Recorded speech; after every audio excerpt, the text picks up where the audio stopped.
So good afternoon, or good morning, or good evening, or maybe even good night. I don't know. To some of you, for those of you in different time zones, we've got attendees registered when I last checked from about 7 different countries today, which is wonderful. And a warm welcome to all of you. My name is Karina Urquhart, and I'm the Executive Director at BIC.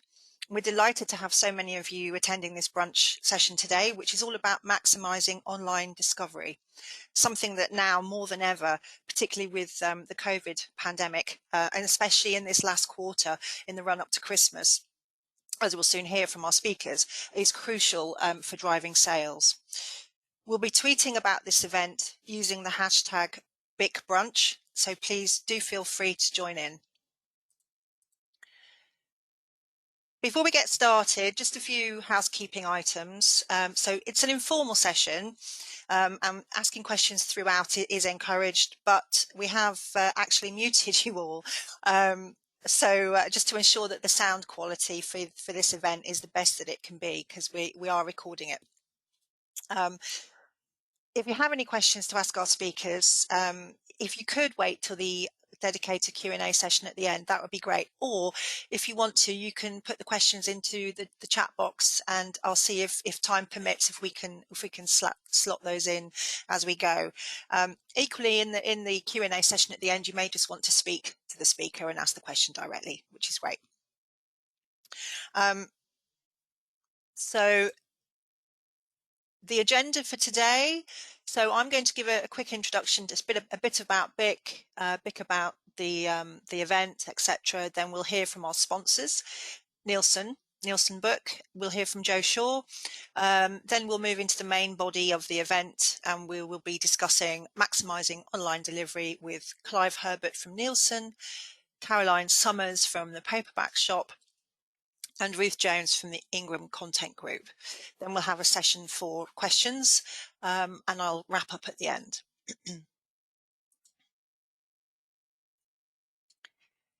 So,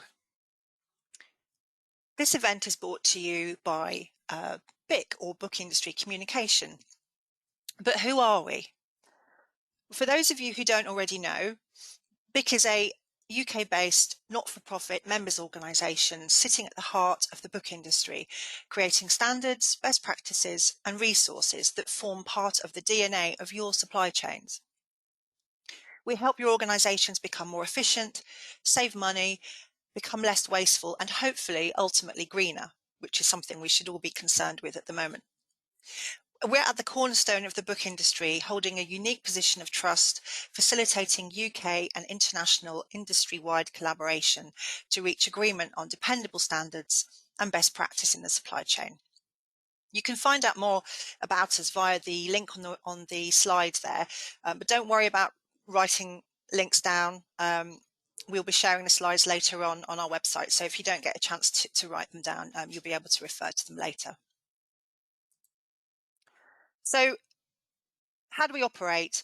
We have 4 strategic committees. The clue to what they all do is there on the screen in front of you, and they all contribute to BIC's overall agenda, including our green agenda. Our committees report into the board and are run by representatives from our member organisations and help to determine and progress the work that we do at BIC for and on behalf of the industry. We have a broad membership base, which includes larger publishers, smaller independent publishers, retailers, both online and bricks and mortar, printers, shippers, distributors, service providers, libraries, library suppliers, wholesalers, data aggregators, and the list goes on. But I won't do it all here. So we run 3 industry recognised accreditation schemes, and one of which that I suspect may be of interest to a lot of you on this session today is the BIC Product Data Excellence Accreditation Scheme. If you're not already aware of it, you can find out more information by using the link on the screen. There's a bit there about how we encourage publishers to look after their metadata, why metadata is, good metadata is good for business, and the the act of participating in that accreditation scheme encourages regular housekeeping of metadata, and you're also able to benchmark your performance against your competitors if you want to. Application to the scheme is free and open to members and non-members alike, so check it out. Have a look at the qualifying criteria, and do get in touch if you would like to consider applying if you're not already part of it. We also have something that might be of interest given the nature of this session today. We have a BIC Bite on choosing keywords for discoverability. And again, this is free to access. You don't have to be a member to access this information. We have 18 BIC Bites in total, and they're short papers, just 2 sides of A4 on key things that you should know about specific topics. So there is a quick guide, if you like, a quick read. So do have a look at those later on. We also host events. Now, events are key to BIC's reach within the book industry, and we host a number of them throughout the year, including our BIC breakfasts, or as we're calling them now, BIC brunches, and our brand new green BIC brunch sessions, various networking events, and our annual seminar at London Book Fair. Our industry recognised training is also at the heart of what we do, as we strongly believe that successful businesses start with people. Obviously, these are all online at the moment.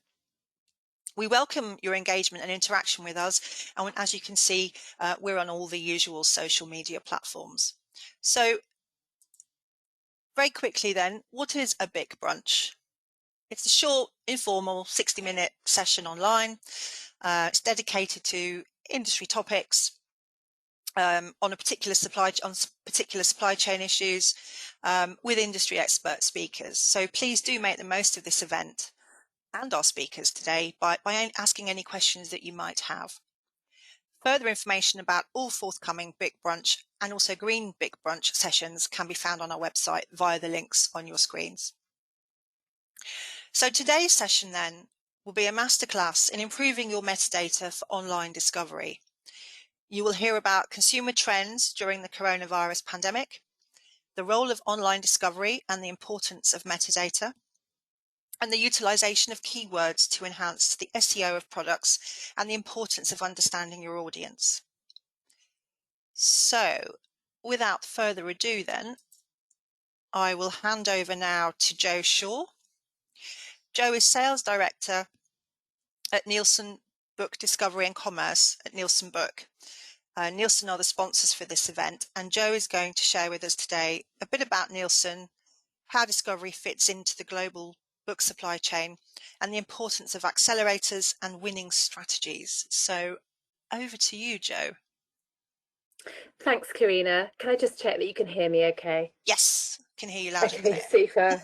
Hi, thank you. Hi. We're delighted to be the sponsor on this really important topic, and as a sponsor, I wanted to briefly introduce who Nielsen Book are and what we deliver in terms of the online discovery space. I thought it'd be really interesting also to frame today's discussion in context of the wider picture about the acceleration of online across all industries. So Nielsen has been in this privileged position of using our global reach in different industries to investigate the impact of COVID-19 on consumer behaviour. And whilst this all continues to evolve and we're living in a very different world, I thought it'd be quite useful to share some of those early findings that are really relevant for the discussion today. So I don't know if you could move forward to the next slide, please.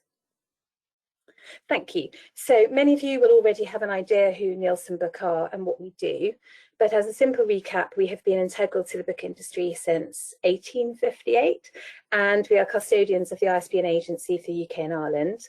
A major role that we do is to aggregate, cleanse, classify data about books from around the world, working with data from publishers, and we deliver that data to all corners of the globe, so around 100 countries at present, to retailers, libraries, wholesalers, marketplaces, and all sorts of other industry partners.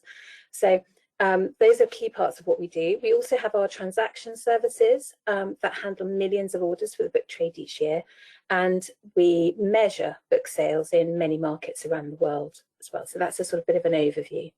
Next slide, please. So discovery, all important bibliographic data. So on our database, these are some of the key highlights and key stats of what we have available. But in addition to this, I really wanted to point out that some of the growing trends have been, as well as these headline numbers, that we've seen an acceleration in digital assets, such as audio and ebook versions, as consumer demand grows for multiple formats. And so that's a real focus. It's been a real focus for us for a number of years, but we've seen an acceleration in that over 2020, certainly. And in addition, this is my shameless plug bit as sponsor, we also offer Book to Look, which is a very simple and powerful tool that helps publishers to replicate the in-store browsing experience of a physical book, but in a digital way. And it can be easily used on the publisher's own website or widely shared on a social media platform. And we've seen, again, an increase in importance of those sorts of medium being used, as well as the traditional data fields. So if you could forward to the next slide, please. Thank you. So as I mentioned, Nielsen has been at the heart of some research around COVID. And early on in the pandemic, they identified 6 key behaviour thresholds that tie directly to concerns around the COVID-19 outbreak. So you will see that they range from number 1 to number 6, so from proactive health-minded buying on the left, right through to living a new normal, whatever that is on the right.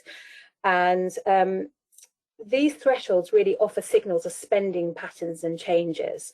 And so whilst initially centred on things like hygiene supplies and emergency pantry items, some people may have heard of the term pandemic pantry, we've continued to gather evidence that as countries move through these various stages of lockdown or re-lockdown or local lockdown, that these patterns are being mirrored across multiple markets and industries. And I thought it'd be useful to just show some of the 3 critical accelerators that basically extend across these thresholds. They're not exhaustive, they are early findings, but they are shown to be the quality and safety, importance of quality and safety, with 49% of consumers saying that they would trade up in price for products that reinforce quality and safety. And the rise of local, which I thought was very interesting for the book trade specifically. Consumers may deepen their trust for locally sourced produce products or local retailers. And local credentials will be sought and basically overappreciated. So they will, really buy into local. And then I really want to just drill down on a few of the key findings from tech, because obviously that's what we're discussing today. So if we could perhaps just go to the next slide, which is technology catalysts. So as consumers reach the 3rd threshold of pantry preparation, we're finding that they are increasingly operating for a safer alternative to physical stores, which obviously makes sense. And also with the retail supply chain under pressure, some consumers have been compelled to look for products directly from the manufacturer. And we've certainly seen a rise in anecdotally and in terms of our experience at Nielsen Book, in terms of more B2C business with consumers going direct to publishers' websites, as an example, rather than some of the traditional retail channels that may not have been open to them or became restricted. We've also seen a trend across, this is a sort of global early trend, that consumers are willing to use shopping subscription services to either replenish, household items and that kind of thing, but also they are looking at subscription services and buying into those on an ongoing basis, and this seems to be something that they are retaining in different stages. And it could gain further traction as consumers appreciate how easy it is and the convenience and hassle-free benefits of doing something via a subscription service than a one-time purchase each time. So where the trip to the store is no longer possible, we've also seen that artificial and virtual reality, AVR technology, has the potential to bring the in-store experience into their homes. And more than half of consumers, so 51%, are willing to try AVR and alternative shopping experiences. So we really believe that companies that leverage AVR may hold the answer to transforming how they engage with customers and moving away. So it's just important, before I move to my final slide, to just sort of say that the previous adoption rates for some of these catalysts may have taken in the past 5 to 10 years to gain traction. But what we're seeing is that signs are that these accelerators could be expedited now because of the change of the sort of global world and the way in which we're living at the moment. So they're going to be adopted probably far more quickly than they would have been previously. And if we could move to the next slide. Thank you. This final slide really looks at some winning strategies. So it's not exhaustive, but it was just what Nielsen had sort of identified, some winning strategies that brands and retailers could adopt for each threshold to respond to the disruption of normal buying patterns at each stage. And they're indicative. So, I mean, obviously there's other constraints that different industries will have, and it could be down to technology, distribution, operation, logistics, all of that kind of stuff to consider. But I wanted to highlight a couple of these, and I don't worry if we sort of whiz over this slide because we move on fairly quickly, but this is something that will be shared, I think, as part of the deck later, so you can have a look at this in more detail. But some of the key things I wanted to highlight from this were that for safety concerns, particularly around packaging, companies can bring existing quality assurances to the fore to allay concerns to their consumers. So, for example, highlighting distribution and production centres and the safety and cleanliness of those is going to be really important for all consumers. And in response to local, I mean, I think this seems really great news for retailers in the book industry who've, we know that a lot of them have adopted the click and collect services to great effect. But of course, it presents a different challenge for global companies. So the early findings of this suggest that global companies will really need to emphasize their global advantages, so quality, scale, and for everybody within the industry to have sort of sharper messaging around sourcing is something that would be recommended. And finally, the use of technology obviously has exploded, and we're finding that it's particularly relevant in the most restricted stages or the most restricted thresholds, such as during a sort of local lockdown or a national lockdown. And it looks like that some of those behaviours that are adopted during those times will stay and will be part of behaviour change for consumers for time to come. So on that note, and in the interest of keeping to time, I will hand over to Clive, who will actually take you through some of the things that are relevant for the UK book market. Great, thank you, Jo. Yeah, interesting point you made there about how COVID is actually speeding up adoption of various technologies. Very interesting as well to hear about AVR coming into homes, stores using AVR to sort of put the buying experience into people's own home settings. So thank you. So our next speaker is Clive Herbert. Clive is Head of Professional Services, Book Discovery and Commerce Solutions at Nielsen. And Clive today is going to talk to us about how the pandemic has affected publication schedules for this last quarter of 2020, what that means for online discovery this quarter, and we'll also hear some of the results of Nielsen's consumer survey with regards to online discovery influences. So I hope I've summarised that well for you, Clive. So I will hand over to you now. Yes, as Karina said, my name's Clive Herbert and I'm Head of Professional Services here at Nielsen, and it's lovely to be speaking to you all today. In my presentation, I will be focusing on online discovery and purchase before and during the pandemic. Next slide, please. And Luke, next slide, please. Sorry, just having a few little... there we go. Okay, fair enough. Bear with me. There we are. But before we look at discovery, I thought it was worth looking at the impact on postponed publication dates caused by the pandemic. Next slide, please. So what this slide shows is the impact of postponed publication dates due to the pandemic, and it covers all formats of books, so it's print, ebook, and audio. This slide compares the book production figures by month over two snapshots. So we did a snapshot on the 1st of July looking at the number of books that would be published in the last 4 months of the year, and we reran that query on the 11th of August, so around 5 weeks later, to see how that had changed. So these are titles being published by UK publishers. So when we compare the two sets of production figures, we can see just how many books were late being announced or coming into the schedule. In fact, there were over 10,498 publication dates being confirmed over this 4-month period between the two snapshots that we took. October is particularly heavy, as you can see there. That increased by 3,000 books being announced.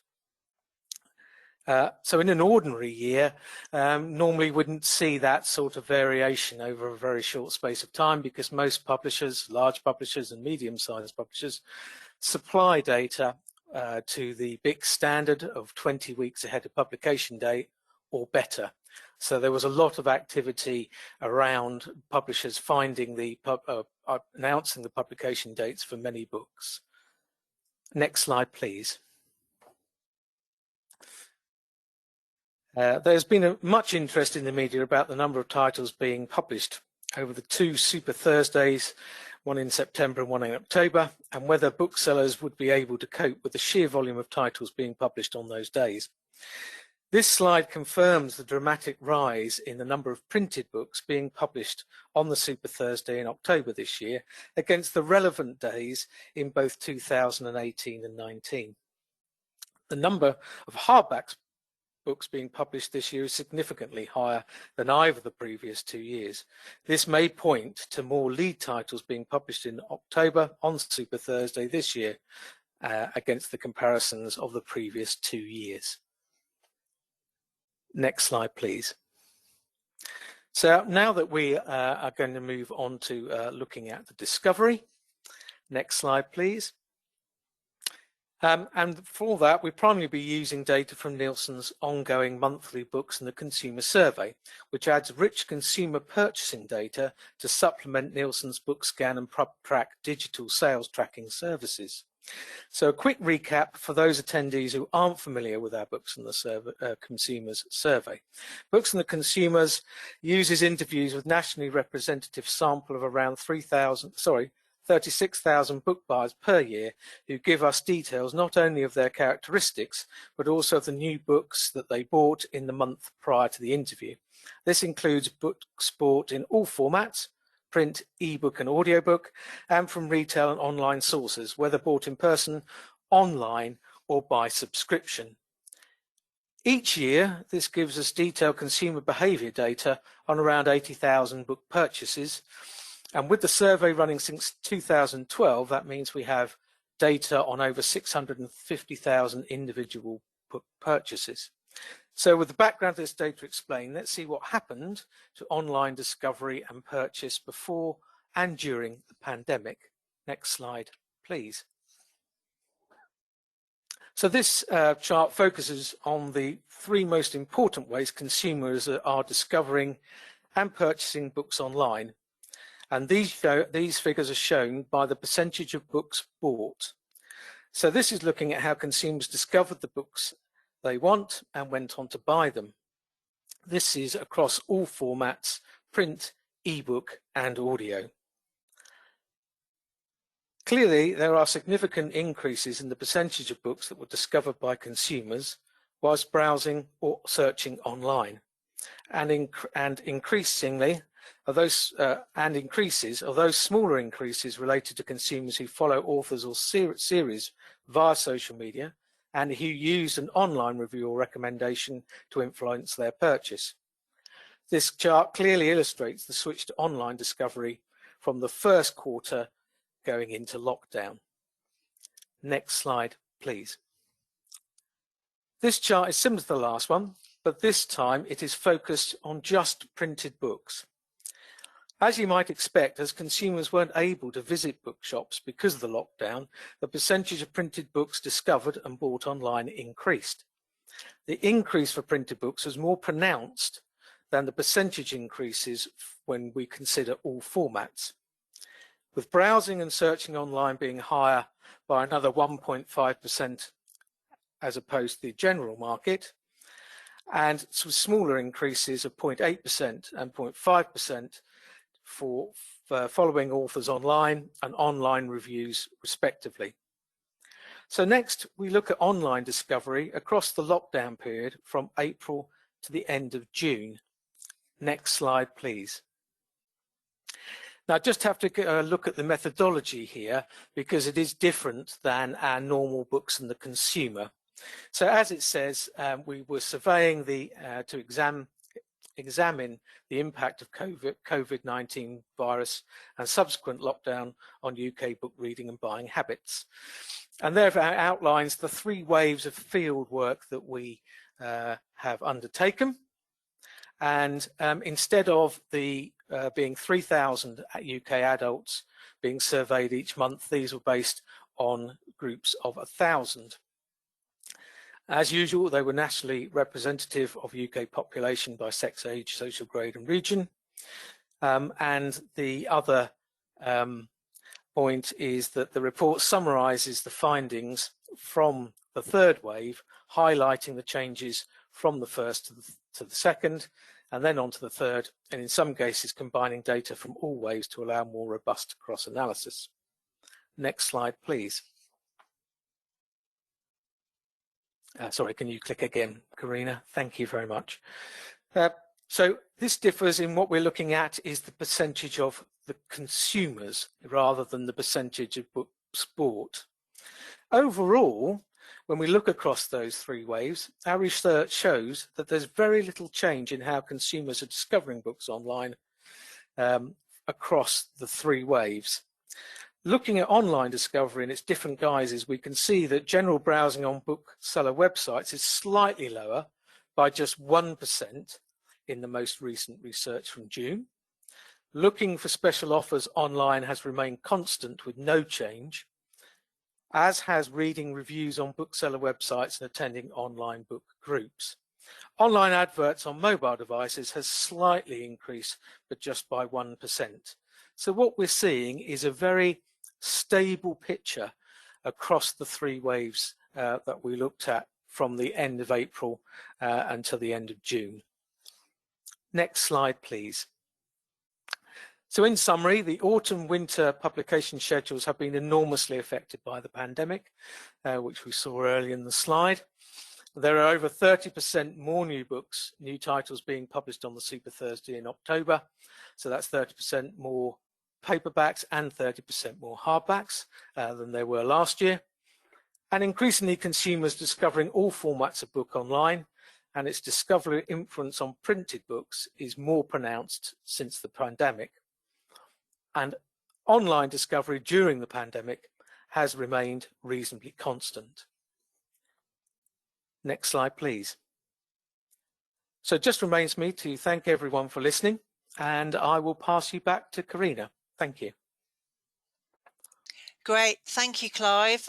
Quite dramatic, those bar charts showing the amount of consumers discovering their product online is quite striking, particularly when you compare it to Q1, sort of pre-COVID, or certainly pre-COVID in the UK, and that 30% of new titles on Super Thursday compared to 30% more titles on Super Thursday than last year is also very interesting and not unexpected, I guess.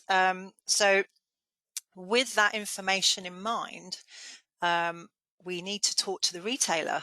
We need to talk to the bookseller.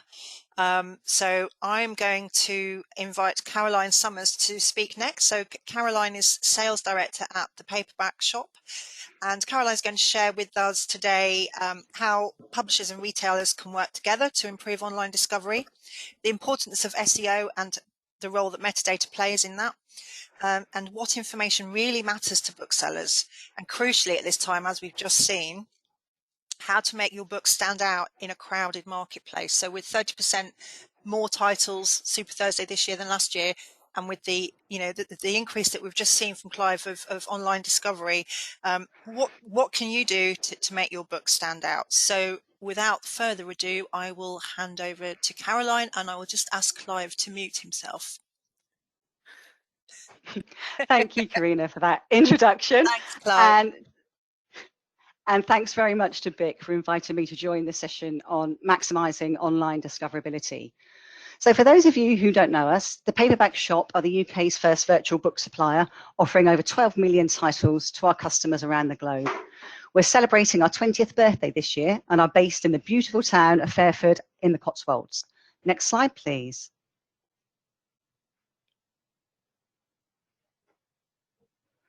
So you don't get a second chance to make a first impression. This Wordle is a bit of a jumble and there's a lot of detail in here to pick through. But this is how metadata can often be considered at first glance. So you need to ensure that you're including all the relevant information to make discoverability and the customer's job much easier. Next slide, please. So website traffic is important for every business, but for an online bookseller, it's essential.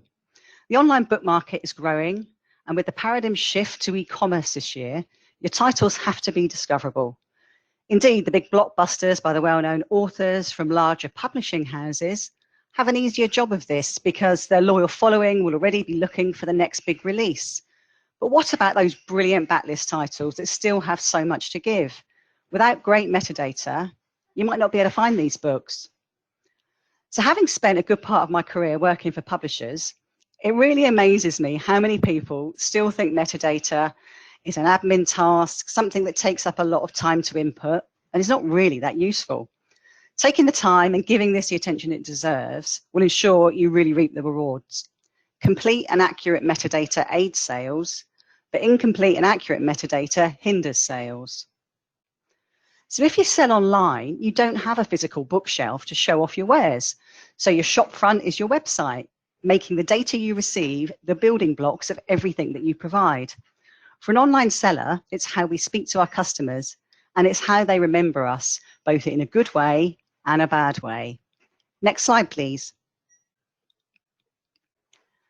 So metadata forms our online catalogue. We require rich, accurate, and up-to-date metadata to ensure we can provide our global customers with the choice they desire. For any online seller, the correct weights and measures are crucial in establishing postage costs and what type of packaging you might use. For example, a large letter or a packet. This can make a really huge difference to your profit and loss lines. A recent example we saw was a book that weighed 899 grams according to the ONIX data we received. However, the actual weight of this book was 1,980 grams, so over twice the stated weight. This meant that the postage we calculated and charged for was far less than the actual cost, so not good for anybody. A cover image is generally the first thing you see, and it creates your first impression of a book. This is one of the most simple yet effective marketing tools you have at your fingertips, so make sure it's included in the metadata. Think about how people's searching habits have changed in this mobile world of ours. Make sure your cover designs look good on a mobile device. This is also an essential piece of that marketing. So when you're selling globally, distribution, sales rights and restrictions need to be really clear and consistent. There is often misinterpretation of territory rights or country rights, and often there is a misalignment of how these are presented within some ONIX feeds. Sometimes you'll see sales inclusive of certain countries, but in other feeds you might see them exclusive of countries without a clear definition. As a recipient of data, we must be able to determine whether we can sell a book in a certain territory. So keywords are absolutely essential, and they shouldn't be used to replace thema or bit codes, but they should instead enhance your data and make the chances of your book being discovered much better.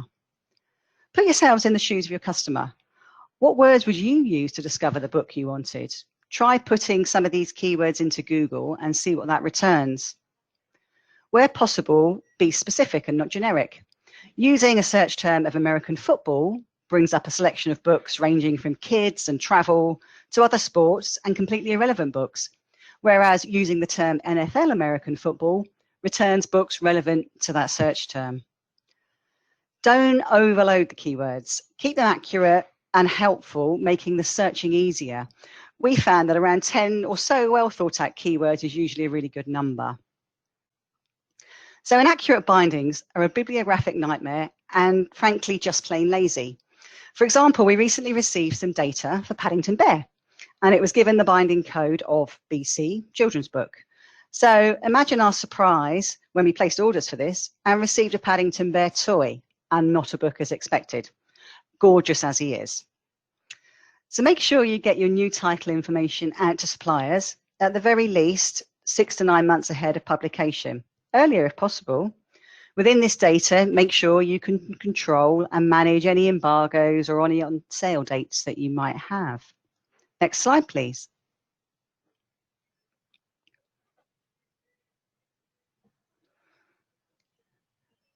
So your data must meet the needs of the book supply chain, whether that be a physical shop, a library, an educational establishment, a wholesaler, or an online seller. Publishers' data, by its very nature, is generally more accurate than aggregated data. Publishers know all there is to know about their titles, and they should be ensuring that their metadata reflects this. So not all publishers are the same, and different types of publishers will need to include more or less information. Trade publishers generally include more basic information and add additional details at a later date. This is fine as long as those details do get added and get updated. Academic publishers need to include much more detailed information, such as series and edition details, readership level, and author contributor information, which are really important, particularly to libraries and institutions. Some do this really, really well, but others need to try a little bit harder. The academic book market is really crowded, and making sure your book is profiled and selected for an online collection, for example, is only achievable if your data is complete and accurate.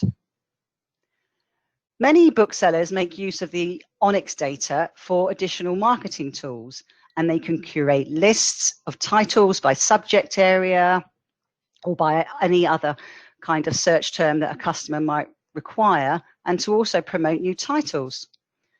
As a bookseller, you're not going to be as close to all of the publishers' titles. So being able to pull this information using keywords or subject areas really helps us to help our customers make the best title selection.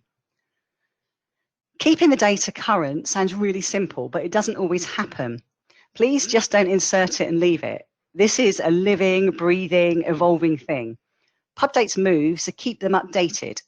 Add in the weights and dimensions, and any endorsements or publicity you might receive. It all helps to build up that picture. Next slide, please. So as Clive mentioned earlier, we are in quite unusual times with the number of books coming. So how are we going to get your book noticed? With the COVID pandemic putting a halt on many of this year's early book releases, the traditional big new release period has grown. So making sure your book gets noticed is not always easy. If you can't find it, you can't read it. Okay, so they found your book and are taking a look at the information. How do you turn that discoverability phase into a sale? One of the biggest things that is sometimes overlooked is the book description. Make sure this is as detailed as possible, including all the relevant information, and think of this as your elevator pitch to get everyone excited about your new book. If you do not have an endless marketing budget, do use the marketing tools within ONIX to create your AIs, order forms, press releases, and catalogues. It's a cost-effective way to create bespoke, professional-looking content that can be shared online or printed. So social media has created a whole new way of how we discover and digest content. The new kids on the block are the influencers, the bloggers, vloggers. Celebrities, illustrators, and designers wow us with podcasts and Instagram posts, and we all want to rush out to buy their books or the books they are talking about. Make sure that if your books are mentioned or showcased on social media, then you're updating your metadata to reflect this. Newsworthy topics could mean a change in keywords, and this simple amendment could make the difference to creating more sales. Next slide, please. So in closing, we're all really lucky to be part of such a creative industry, but wow, it is such a crowded place. As a bookseller and supplier, we want to be able to showcase as many fantastic titles as we can to our global audiences. But to do this really well, we need to ensure that the books can be discovered in the very best way. To make us able to do this is to make sure that they can be found online. Thank you for your time. Thanks, Caroline. I think that one of the things I'm taking away from this, the sort of the summary, I guess, if you like, is to, as you say, I think, as you said at the very beginning, is to move away from seeing metadata as the chore, you know, the admin task, but actually moving it to giving it much greater priority and starting to really see it as a sales and marketing tool. And also to bear in mind as well that it's dynamic. That not all of it's dynamic, obviously, but many elements of metadata are dynamic. You know, for example, as you just said, changing keywords to respond to different influences and different trends. Your pricing may change, etc., etc. So, and your description. So, taking care and attention over how you're handling it, and who is creating that metadata for you as well, I think is vital. Okay, so thank you, Caroline. So our final presentation then, if I just move the slide on, final presentation of the day comes from Ruth Jones. Ruth is Director, Global Sales, Digital Services at Ingram Content Group. And Ruth is going to talk today about where customers find your books, understanding your audience, metadata musts, and consumer insights. So over to you, Ruth. Thanks, Karina. Can you hear me? Yes, loud and clear. Perfect. Love it when technology works. Hi, everyone. It's rare, isn't it? Very pleased to be here on the BIC Brunch. I have to say the BIC Brunch is the one thing between me and going on holiday. I will try not to speak too fast. Next, Karina. So really interesting to hear from both Clive and Caroline with their slightly different insights on what's going on. But I think the one thing that we know here is we already had a crowded market and now everyone's gone online. So I thought it would be useful to give you all a little snapshot of what has actually happened in the UK. So we track this all the time, as you might imagine. We're really trying to look at the UK market here. So we're looking at amazon.co.uk and also other UK sites. Caroline, I'm sorry, we didn't look at your site. I didn't list it, my bad.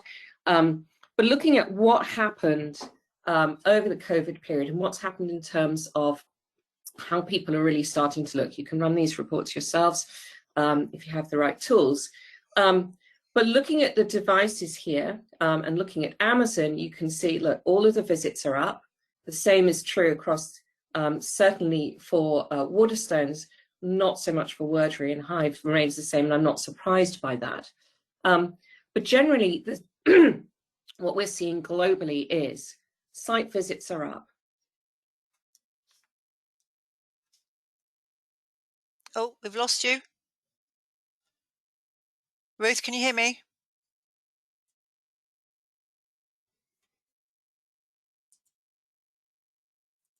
Okay, I think we may have lost Ruth.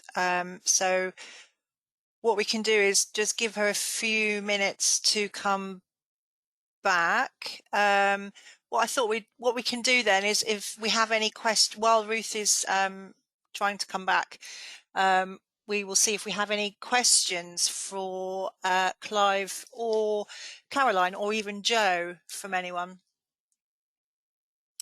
I think there was a question for Clive and or Joe. So there was a question about more book releases on October Super Thursday. How much of this is caused by postponements from September Super Thursday? So Clive or Joe, if you would like to answer that, that would be great. Yes, I don't have that figure, I'm afraid, so I can't respond on that. From memory, the number of books being published on Super Thursday in September. Guys, I think I'm back. Oh, she's back. Oh, okay. She's back. Sorry, Clive, we'll come back to that question. Sorry. Okay, no problem. Oh, Carry on, okay. Ruth, as you were. So I apologize. This is what technology does for you. I'm going to keep going. Keep going. Next slide, Karina. Don't know what the question was, but I'll come back to that. No, we went off piste. We were waiting for you to come back, so I asked the question of Clive. So yeah, don't worry. Don't worry. This is the joy of doing webinars, and I deliberately didn't bring my mobile phone, so I couldn't tether it. So this is the joy of live broadcast. We'll get there. We'll get there. I would say is,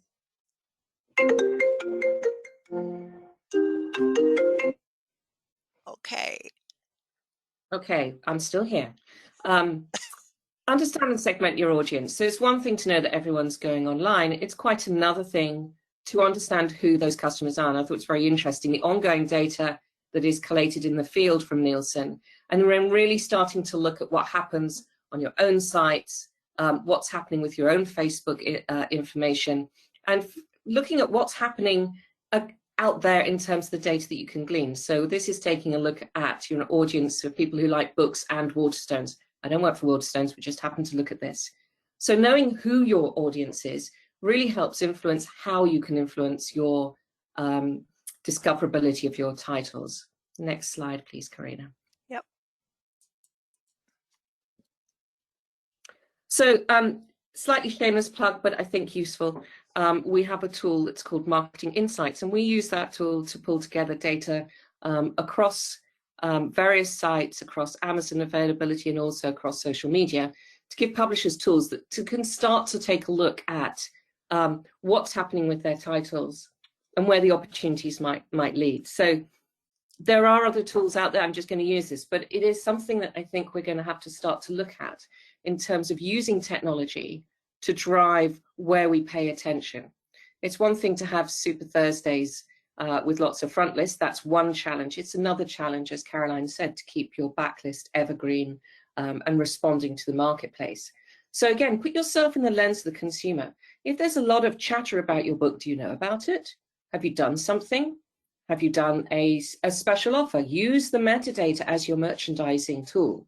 You don't just post it out and send it and leave it static. Keep coming back to it. Understand what is driving consumers, and those are not necessarily people who you think of as a consumer. Could be an academic, could be anybody at home looking online. What is driving them to look at your books, and what can you do to better showcase them? Make sure you've got availability. I know this sounds really basic, but with the most beautiful metadata in the world and capturing people into your honeypot of metadata, it's no good if they can't get the book delivered to their home. In a time of pandemic, they need the books to be able to deliver to their home, or for them to be able to go and collect it from their bookstore, and that bookstore to be able to order it. So if you are out of stock, for whatever reason, you need to know about this. I know this sounds really basic, but it was highlighted when we went into extreme lockdown through March and April. And I think it will come again, and we see it time and time again, we see it globally, that there are two parts to this. There's availability, and then there is discoverability, and they go hand in hand. It's no use sending that off to say, oh, the people in the warehouse will work this out. They may not be able to. What is your backstop? Okay, next slide, please, Karina. So what do you need to do in metadata? This is not just me making it up.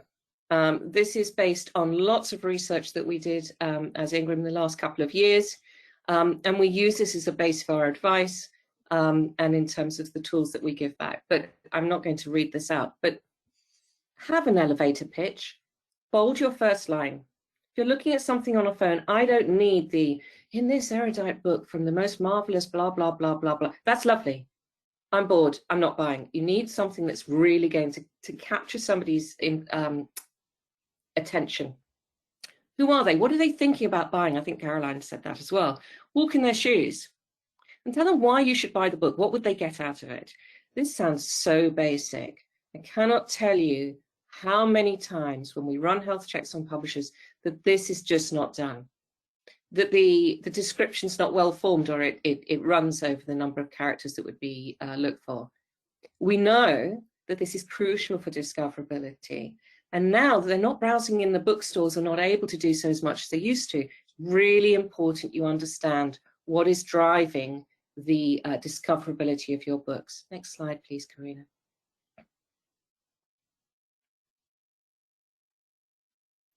Align your metadata. I think Caroline talked about this a bit. Speak their language.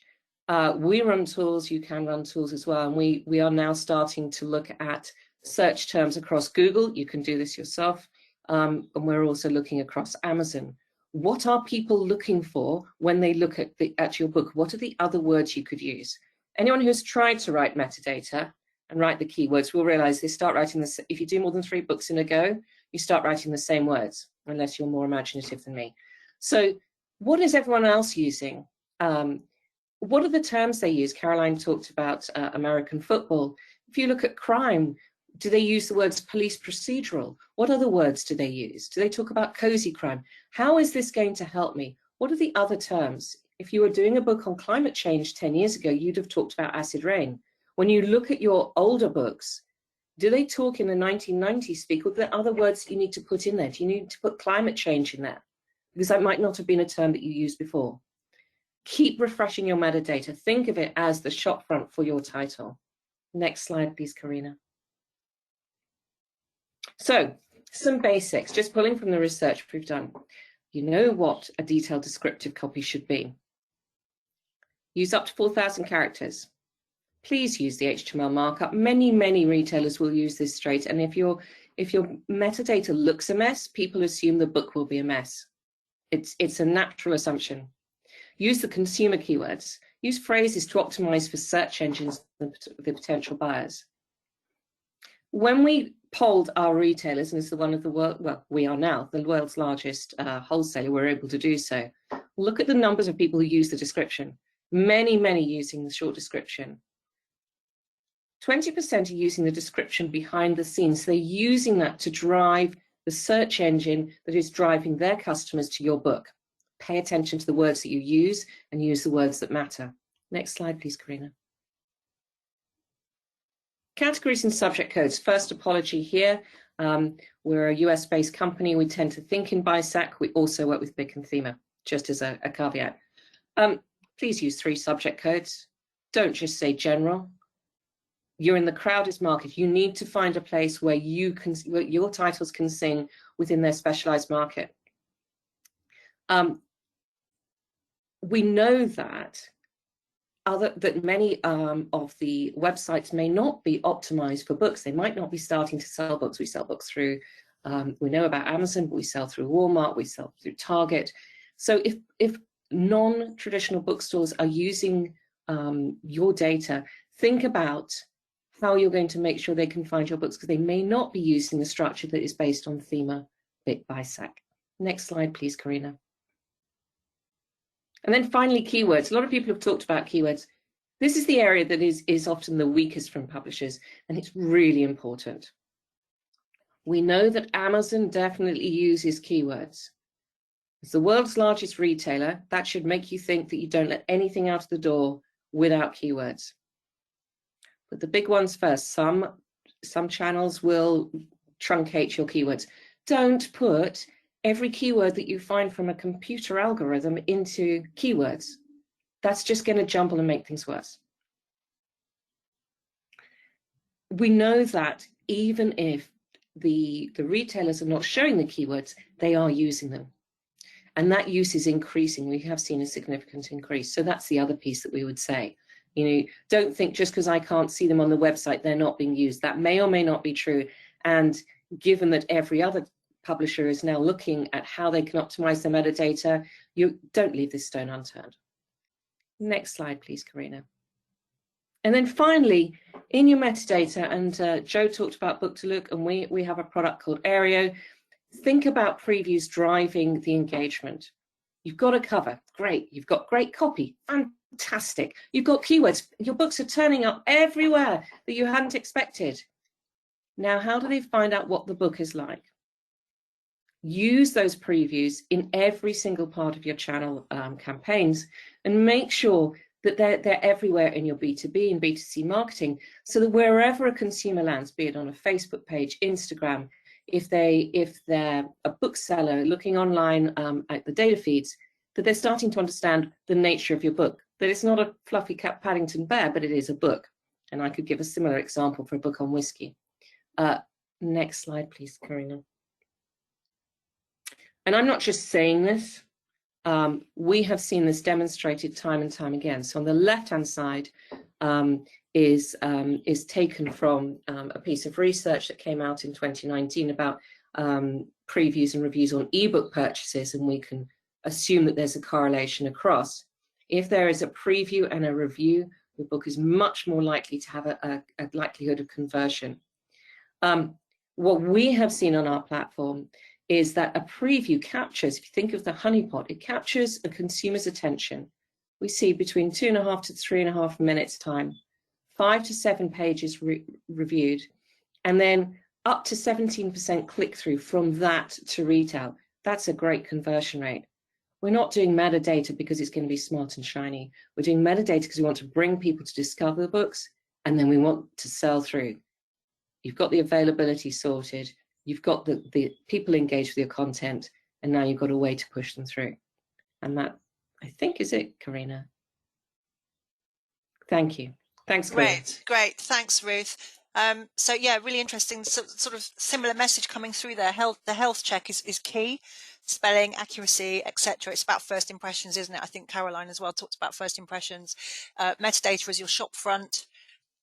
The importance of previews there, really interesting. That conversion rate, especially, and then being specific with classification and everything else. So yeah, really helpful. Hopefully, I'm sure our attendees have got some useful hints and tips and expert advice there. So thank you.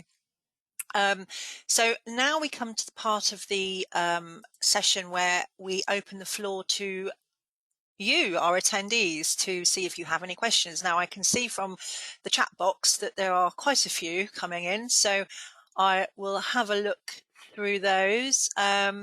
So we have a question. I'd be interested to know more about how publishers can create marketing AIs within ONIX.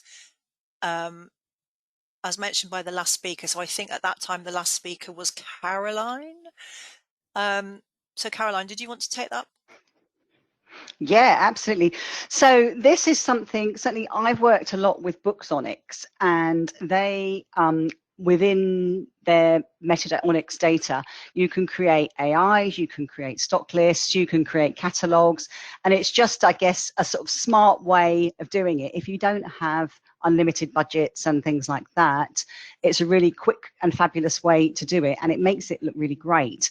I'm sure, there are, other providers, I'm sure, do something similar, but I say my experience has been with BooksONIX, and it's really worth thinking about. Really great. Okay, thank you. Another one, I'm given the time, unfortunately, I'm not going to be able to get through them all, but what we'll do is we'll keep a note of the questions, and hopefully our speakers might, if they have time, they might be able to respond to them later.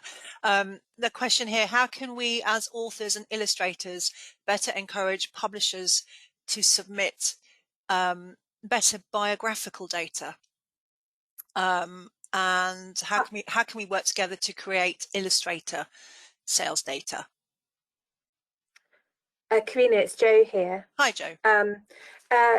Clive might want to jump in on this one as well. There is actually a way of sending illustrator data in ONIX in the contributor section. Correct. And they are equal and handled in the same way. So we do recommend that biographies and illustrator biographies can be sent within each contributor composite, or they can be sent in other texts such as the short long description, table of contents, so they can be sent across. I think the issue sometimes with illustrators is that it's kind of send where applicable, so it's really about defining which books need an illustrator, which books actually have illustrated content. Yeah. That would deem a contributor for that. But we are absolutely behind what we can do with that, and we would really like to be able to do much more from a Nielsen point of view about giving reports on sales by illustrators and all of that kind of thing. And certainly we're looking at a project at the moment to see how it has shifted a little bit over the last few years about us receiving better illustrator data now. So that is absolutely something we're committed to, and we're definitely behind it.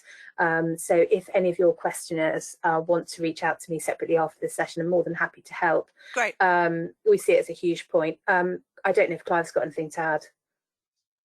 I mean, for some time, we've recommended to all publishers that they should send all the contributor roles appropriately in ONIX and the other ways we receive data. So anyone who's contributed in any way to the book should be actually in the contributor roles, because, you know, customers are interested in different types of contributors. They can search on Illustrator name, etc. So we recommend that publishers send all the contributors.